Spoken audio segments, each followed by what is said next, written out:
Laika, deja ya de ladrar, que vamos a comenzar el podcast. ¿Pero qué me estás contando, chico?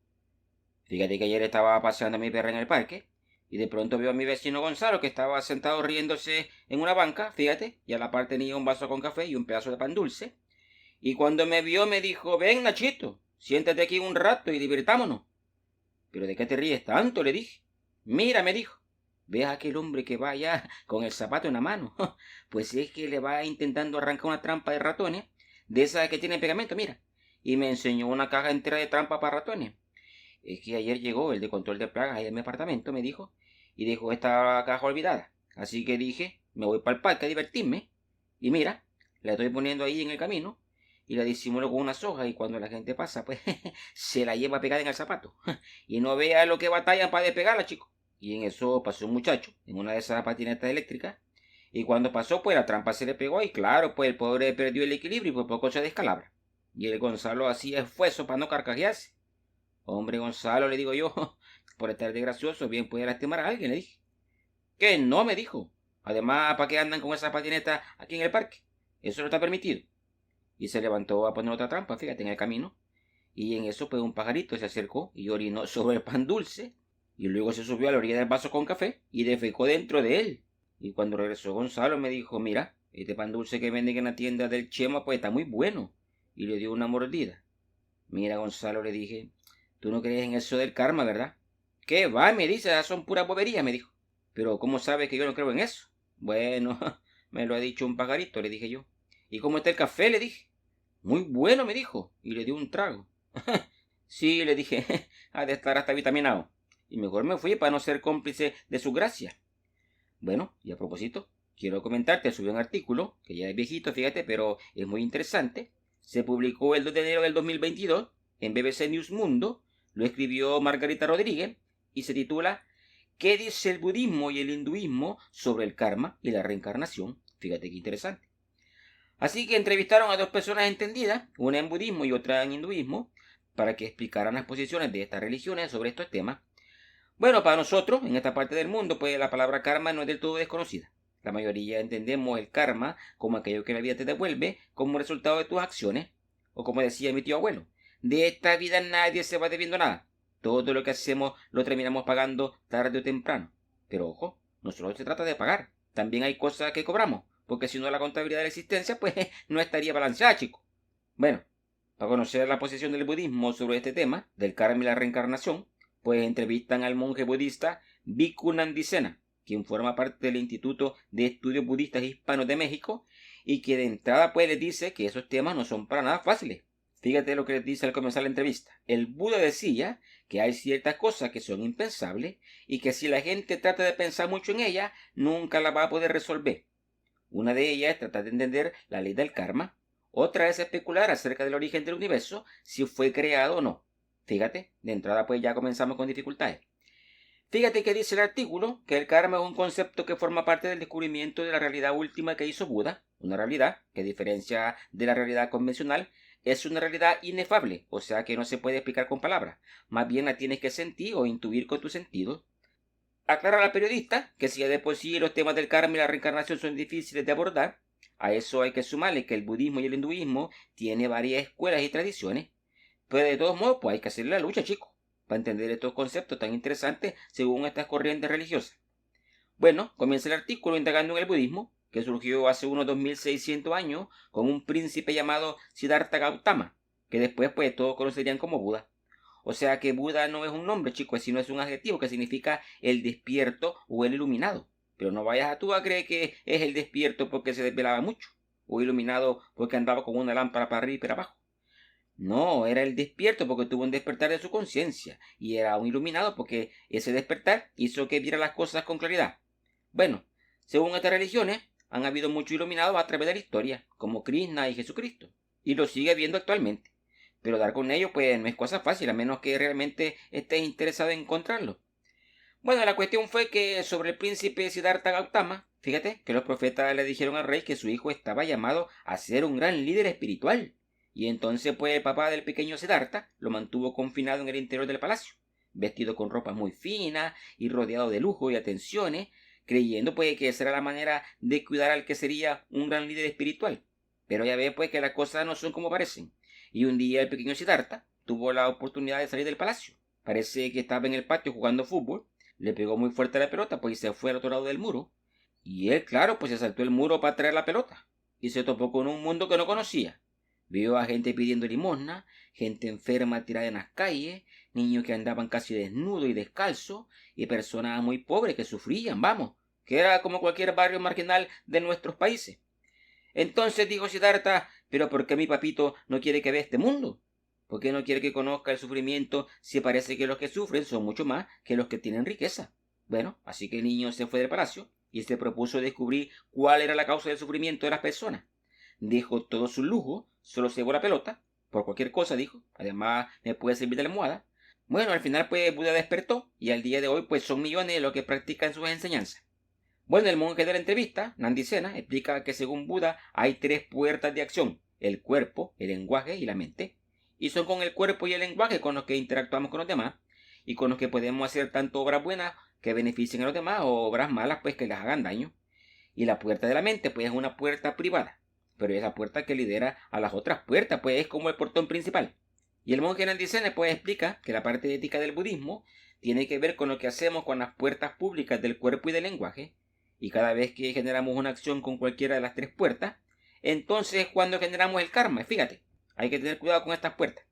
Y entonces pasa aquí Nandi Sena a explicar un concepto muy importante en esto del karma, y es la potencialidad. Y explica que según Buda, en una acción verbal o corporal que dura solo un tiempo determinado, hay involucrados billones de momentos de conciencia que nos impulsan a llevar a cabo esa acción según nuestro estado mental. Y entonces cada uno de esos momentos de conciencia es una unidad de karma, y cada unidad kármica genera una potencialidad. Mira, yo lo veo así. Antes que llevemos a cabo una acción, pues ya sea que hablemos o hagamos algo, existen muchísimas posibilidades, elecciones o decisiones que podemos tomar. Claro, pues bien puedes ofender a una persona, no decirle nada o felicitarla, o bien puedes partirle la cara al que ofendió a tu suegra, o lo ignora, o bien puedes hasta abrazarlo, chico. Al final, pues lógicamente terminamos eligiendo ya sea una palabra o una acción. Y todas las posibilidades que tuvimos para elegir, e incluso la que elegimos, todas son las que se consideran karma. Y esa que elegimos pues genera además una potencialidad, fíjate. Y ahí andamos arrastrando en nuestra existencia pues una cantidad importante de potencialidades o cosas que pueden ocurrirnos dependiendo de lo que dijimos o hicimos, y que al final producen un resultado cuando se dan las condiciones necesarias. Vamos, que es tan sencillo como aquello de que cada quien cosecha lo que siembra. Y muchas veces esa cosecha es la que lo siembran, chicos. Si es que en todos los dichos hay una sabiduría ancestral. No te pones tú a sembrar tomate esperando cosechar yuca, chico. Ahora, que si sembraste yuca, de seguro vas a cosechar tu yuca. Y mira que el monje este dice que en los textos que ellos estudian se habla de un karma asincrónico, que quiere decir pues que el efecto puede darse en diferido. O sea que muchas veces los resultados de nuestras palabras o acciones no los vemos de inmediato, pero ya ves que tarde o temprano, o como dice el dicho, el que la hace la paga. Y los efectos pueden ser tanto materiales como mentales.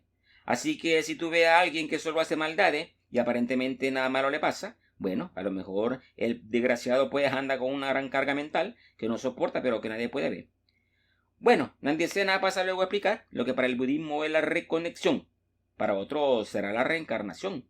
Y dice que nosotros tenemos 6 tipos de conciencia: la del ojo, la del oído, la de la nariz, la de la lengua, la del tacto y la de la mente, y que todas dependen de propiedades materiales, es decir, de partes del cuerpo. Y cuando estas propiedades desaparecen es cuando ocurre la muerte.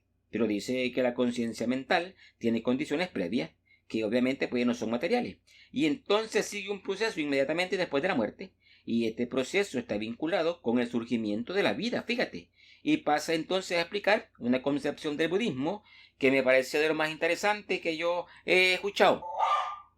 Sí, Laika, yo sé que a ti también te impresiona. Dice que de acuerdo a sus creencias, en el momento en que un espermatozoide y el óvulo se unen, hay una implantación externa, aparte de la materia del padre y de la madre. Y esa implantación es lo que ellos llaman la reconexión. Y es en ese momento cuando surge el soporte de la conciencia. Fíjate qué interesante. Y a partir de la evolución de este soporte de la conciencia es que se desarrollan las distintas facultades sensoriales. Bueno, hay que aceptar que el proceso tiene bastante lógica, chicos. Ellos dicen que en el momento de la fecundación se crea el soporte físico que permite reconectar con la conciencia, y además dice que ellos no usan el término reencarnación porque no hay nada que pase de un momento a otro. Lo que hay es una continuidad, pero no hay una identidad, no hay nada de la conciencia anterior que se transmita como una esencia a la conciencia siguiente. Bueno, esto según sus creencias, pues. Y aclara aquí el monje que ellos no usan el término reencarnación, pero que algunas ramas del budismo sí lo utilizan. Luego viene un subtítulo que dice las acciones como progenitora. Fíjate, las acciones son nuestro papá. Bueno, papás y mamás. Y dice Nandisena que Buda dijo que los seres son propietarios de sus acciones y que las acciones son sus progenitores, porque se requieren tres condiciones para una reconstrucción humana. Uno, la unión del padre y la madre, que eso sobra porque siempre andamos viendo con quién nos unimos. La siguiente es que sea el periodo fértil de la madre. Bueno, nosotros nos unimos en cualquier periodo por cualquier cosa. Y la fuerza kármica del ser que va a reconectar. Y dice el monje que la tercera es la fundamental, ya que en sus textos existen registros de reconexiones que se dieron pues sin la primera ni la segunda condición, igual que el caso de Jesús en el cristianismo. Bueno, y ahora con el avance de la ciencia pues tampoco se necesitan nada de la unión del padre y la madre, ni periodo fértil ni nada. Hoy se da la fecundación in vitro, que literalmente significa fecundación en un vidrio, porque es en un vidrito pues que los doctores realizan la fecundación de un óvulo y ya después pues se lo implantan en el útero a la futura mamá. Fíjate, se saltan la mejor parte de eso de hacer un niño. En definitiva, el monje explica que según Buda, los seres humanos tenemos al karma como progenitores, o como nuestros padres, pues, ya que surgimos como resultado de las tres acciones que mencionamos. Y cuando hablamos de la reconexión, estamos hablando del efecto del karma. Y aquí Nandisena hace una aclaración, y es que en esta parte del mundo donde vivimos, pues nuestra cultura popular pues nos enseña que el karma es el resultado o los efectos de nuestras acciones, pero que en verdad el karma es la acción en sí misma, y la relación entre esa acción y su resultado es lo que ellos denominan la ley del karma. Así que nosotros pues usamos de manera incorrecta el término este del karma. Dice el monje que cuando nos ocurre algo, ya sea bueno o malo, nos resulta casi imposible establecer el vínculo de ese efecto con la causa que lo provocó, pero que el Buda enseñó que así como somos propietarios de las acciones, también somos propietarios de sus efectos. Claro, pues si es tuya la vaca, pues son tuyos los becerros. Y aceptar la ley del karma es lo que ellos llaman el recto entendimiento.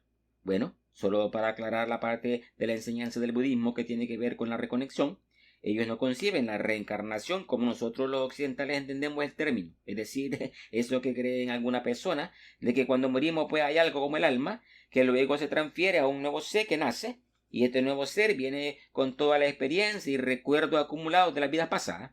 Pues no, el budismo no cree en eso. Ellos creen que la conciencia es infinita y que al nacer pues cada ser se reconecta a esa conciencia infinita, pero no trae consigo experiencias pasadas. Y nadie me lo está preguntando, pero yo creo que aquí el Buda se anotó un golazo. Sí, laica, un golazo. Acuérdate que cuando se fue del palacio pues se llevó la pelota. Y es que yo concuerdo con esta idea de la reconexión. Pero bueno, hasta aquí llega la parte que tiene que ver con el budismo, y el artículo pasa a explicar lo que el hinduismo tiene que decir sobre esto del karma y la reencarnación. Y comienza esta parte con una cita del texto sagrado del hinduismo, el Bhagavad Gita, que dice: inevitable es la muerte de todo lo que nace, inevitable es el nacimiento de todo lo que muere. Entonces es un asunto que nadie puede prevenir. No te aflijas. Fíjate qué profundo. Bueno, nosotros tenemos también un dicho para eso que dice que para morir hemos nacido. Es más cortico, pero es igual de profundo, chico. Bueno, y para hablar sobre este tema, la periodista entrevista aquí a Óscar Puyol, quien es doctor en filología sánscrita por la Universidad Hindú de Benares, eso es allá en la India, y director del Instituto Cervantes de Nueva Delhi. Imagínate, es alguien muy preparado. Y dice Óscar Puyol que dentro de las mayores corrientes de la filosofía y del pensamiento indio antiguo hay un consenso absoluto sobre la existencia de la reencarnación y el karma. Es decir, que es algo en lo que todos están de acuerdo, y es tan obvio para todos que no necesita ni demostración. Bueno, se calcula que el hinduismo es la religión de más de 900 millones de personas en todo el mundo. Es la principal religión de la India y el Nepal, y se considera la religión viva más antigua del planeta. Y esto es importante saberlo para ponernos en el contexto de las distintas creencias que hay en el mundo. Porque lo más seguro es que tú creas que si te portas bien te irás al cielo, y si no te vas a ir al infierno. Pues la verdad es que crees eso porque eso es lo que te enseñan en esta parte del mundo. Pero en otra parte vas tú con ese cuento, pues, y creen que estás loco, chico. Bueno, los estudiosos dicen que el hinduismo es en verdad una familia de religiones y es además una forma de vida. Oscar Pujol comienza explicando que en el hinduismo el karma es una ley propia del mundo material, como la ley de la gravedad, algo tan simple como que cada causa tiene su efecto, que a su vez se convierte en otra causa con otro efecto, y así sucesivamente, y esa cadena continua de causa y efecto es lo que constituye la existencia del universo y del ser humano. Pero también hay una dimensión moral que implica que toda acción tiene su consecuencia. Una acción buena tiene una buena consecuencia y una acción mala pues tendrá una mala consecuencia, chicos. Bueno, eso lo entendemos así aquí, allá y en todas partes. Y luego viene un subtítulo que dice el cuerpo sutil. Y dice Puyol que el concepto del karma se relaciona con la idea de que el ser humano tiene 3 cuerpos, imagínate tú. Pero que para no complicar tanto las cosas, se va a enfocar solo en 2 de esos cuerpos. El material, que es el cuerpo que hay que darle de comer y comprarle ropa, y el cuerpo sutil, que es ese pues que no es tan exigente, y que básicamente pues es la mente. Pero es clave para entender la teoría de la reencarnación. Y dice que según la escuela Vedanta, el cuerpo sutil tiene 17 partes, imagínate. Los 5 sentidos de la percepción, las 5 capacidades de acción relacionadas con el movimiento, los 5 aires vitales, los que hacen funcionar la circulación y la respiración. Ya ves que pues nosotros se nos va la vida introduciendo y sacando aire por el cuerpo. Otro es la mente y el último es el intelecto. Dice Puyol que el cuerpo sutil es como el alma, pero no es todo el cuerpo sutil el que se reencarna, sino solo una parte. Y el resultado de todo lo que hacemos, ya sea con el cuerpo físico o con el cuerpo sutil, pues produce un tipo de energía que es el karma. Y esa energía, que puede ser positiva o negativa, dependiendo de las maldades que andes haciendo, es la que queda almacenada en la mente y la que además produce la reencarnación. Así que la persona en la que reencarna, pues depende de esa energía del karma. Dice Oscar Pujol que cuando una persona fallece, se repliegan las distintas potencias que tiene, se muere la parte física, luego se repliegan los sentidos dentro de la mente, se repliegan los aires vitales, algo así como que te desinfla, hasta que ya solo queda la parte del cuerpo sutil que se va a reencarnar. De modo que el intelecto, junto con el depósito kármico, que ellos llaman cita, fíjate, es lo que va a emigrar a otro cuerpo. Fíjate, el cita, dice aquí el experto, pues que es como un disco duro en donde quedan grabadas todas las acciones que hemos ejecutado en la vida. Fíjate, esto me recuerda a los archivos acásicos que decía Edgar Cayce, ¿te recuerdas? Que decía que en esos archivos estaba toda la información que habíamos generado como especie humana. Bueno, pero para que se entienda mejor esta teoría, hay que entender que desde el punto de vista de la escuela Vedanta, la mente tiene 4 componentes. Uno es el intelecto, que es la capacidad de conocer. Otra es una especie de procesador, que esa no es capaz de conocer nada. Es una parte mecánica que se dedica a ordenar los datos que le proporcionan los sentidos a la mente y a organizar los datos de la memoria para luego presentárselos al intelecto. Otro es el sentido del yo, que hace que tengamos una identidad propia. Atribuye todos los pensamientos y las percepciones a un yo individualizado. Y el último es el cita, que es el depósito donde se graban todas las acciones y donde están todas las impresiones latentes. Y esto hay que saberlo porque sirve para entender cómo se interpreta la reencarnación para los hinduistas. Luego viene un subtítulo que dice las impresiones latentes. Y aquí dice el especialista pues que el sentido del yo no se reencarna. Por eso es que en la nueva vida pues no sabemos quiénes éramos antes.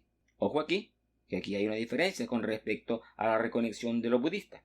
Porque los budistas dicen que no hay nada que se transfiera cuando una conciencia se reconecta. Y aquí los hinduistas dicen que sí, hay algo que se transfiere de una vida a otra, que es el intelecto y el cita.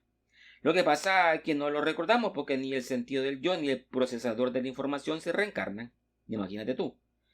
La cuestión es que una impresión latente es lo que se produce en la mente cuando tenemos una percepción y son la base de los recuerdos. De manera que la mente está formada por una infinidad de impresiones latentes que se van modificando según la experiencia. Y finalmente son esas impresiones latentes las que determinan la reencarnación. Si el karma es bueno, tiene carga positiva. Y si es malo, pues tiene carga negativa. Como la batería, chicos.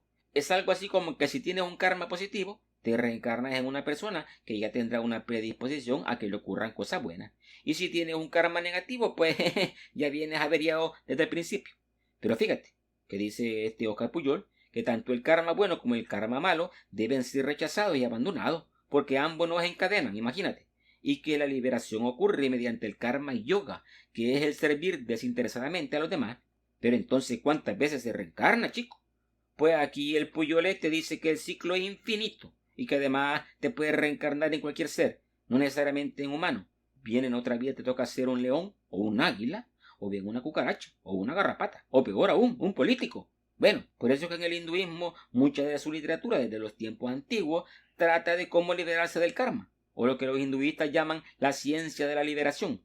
Y voy a citar textualmente las palabras aquí de Óscar Pujol al referirse a eso de liberarse del karma. Dice: es posible, pero es muy difícil, porque vivimos presos de la ignorancia, y vencer esa ignorancia esencial es muy complicado. Es algo que a la mayoría de la gente ni le interesa, porque nosotros vivimos en el mundo de la dualidad, el mundo del karma. El karma es el destino, pero en el sentido profundamente moral dice que tú eres dueño de lo que te va a pasar en el futuro si actúas ahora en consecuencia. Y si tu karma es siempre positivo, te esperan solo renacimientos positivos, y que toda acción que hagas, te pillen o no, aunque hagas una mala acción y te salga bien, las consecuencias negativas estarán ahí ineluctablemente en tu vida. Aunque en algunos aspectos puede parecer un poco cruel al considerar el mal en el mundo, en otros tiene este aspecto profundamente ético y liberador. Somos dueños de nuestro destino. Bueno, aquí termina el artículo. Ya ves que es un tema muy interesante. Y yo quiero decir unas palabras a manera de conclusión. Ya ves pues que esto del karma y la reconexión o reencarnación pues son temas inherentemente religiosos, como creer que te vas a ir al infierno o que te vas a reencontrar con tus seres queridos en el cielo. Lo de la reencarnación pues es algo que nunca vamos a saber si realmente ocurre y cómo es que ocurre. Lo cierto es que hay miles de casos documentados pues de personas que recuerdan vidas pasadas, con una cantidad de detalles que asusta, chicos, como nombres de personas, de lugares. Claro, pues para nosotros los occidentales eso nos resulta incomprensible. Pero para los budistas y los hinduistas, pues son cosas completamente normales. Pero bueno, eso tienen los temas religiosos, que dependen de las creencias de cada persona. Ahora, lo de la ley del karma se puede comprender de una manera más objetiva y práctica sin necesidad de creer en cuestiones religiosas, chicos. Es decir, si te dedicas a hacer cosas malas, de seguro te relacionas con personas malas y te mueves en ambientes y lugares que se prestan a la maldad.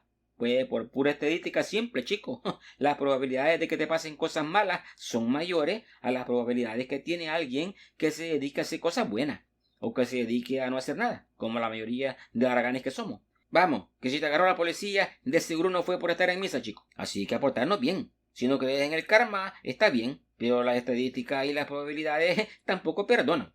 Bueno, este ha sido el podcast del día de hoy. Espero que te haya gustado. Y si no, pues tal vez lo oyes en alguna vida futura y ahí tal vez te gusta. Quiero despedirme dejándote esta frase para la reflexión. Si el karma fuera una ley, el azar sería un vacío legal. Este ha sido el viejo Nacho y su compañera Laika transmitiendo para todos ustedes y recordándole que si se van a reír, que sea en serio y pórtense bien porque siempre es más barato.